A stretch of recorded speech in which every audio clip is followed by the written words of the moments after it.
Oui, ce que je veux surtout en fait rectifier, chaque fois on dit que l'accalmie c'est depuis 2012, ce n'est pas vrai. L'accalmie est là depuis 2000. Et je ne vois pas quelque chose d'une nouveauté qui est intervenue depuis 2012.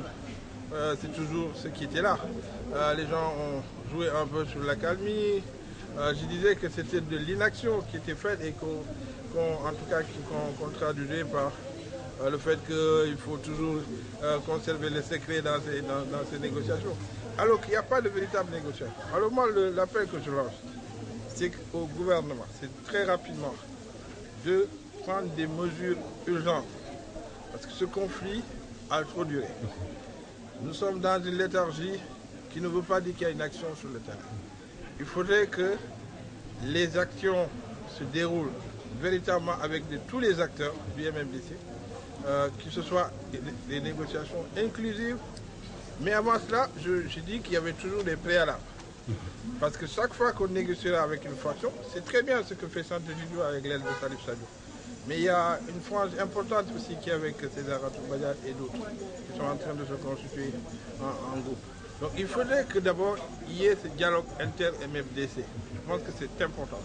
Pour tous ceux qui sont, en tout cas, dans les bonnes dispositions de négocier, il faut réunir les MFDC pour qu'ils aient une plateforme commune, pour qu'ils aient un interlocuteur, en tout cas un négociateur désigné avec une plateforme. Sinon, chaque fois qu'on négocie là avec une partie, on reviendra à la case de départ parce que l'autre partie pourrait remettre toujours en cause ce qui a été décidé. Donc, et puis, je pense qu'en dehors de ça, il faut qu'il y ait aussi la tenue de Founioune 2.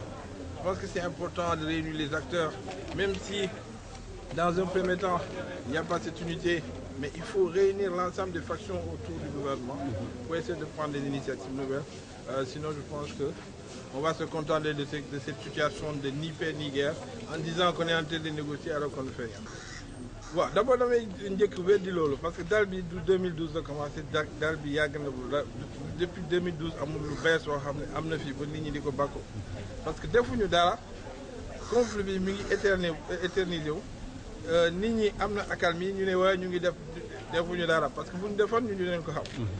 lu may ñax gouvernement bi mooy que d'abord ñu jàppale MFDC ñu def seen assises yi inter-MFDC mais aussi ñu ñaax jigéen ñi société civile ak képp koo xam ne am na kaddu ci Casamance ak ci Sénégal mu dem soldaalam dem waxtaani ak waa MFDC ñaari frange yu gën a am solo ak ñeneen ñi pour que ñu mën a jubóo am benn kaddu bu ko defee aussi gouvernement bi organiser ay assises yoo xam ne dina def suite à Founioune parce que amoon na Founioune 1 ñu invité frange yëpp bu dee amaguñu encore accord pour les assises inter-MFDC pour que ñu am loo xam ne vraiment dinañ ko gis pour que nit ñi exprimer wu ku nekk wax ku nekk xam en tout cas ñu xam fan lañ toll ci mbir mi parce que bu dul loolu dañu naan waay président bi def na lii ak lii alors que defuñu dara lañu defagul il faut que affaire bi continue lu nekkoon fi ci Abdoulaye Wade moo fi nekk ba léegi amul benn ñu dëkk fii xam nañu braquage yaa ngi am ba léegi donc nit ñaa ngi affronté wu ak militaire yàggul mu xam ne amoon na côté Kagit donc nit ñi naan waaye amatul braquage donc loolu benn dëgg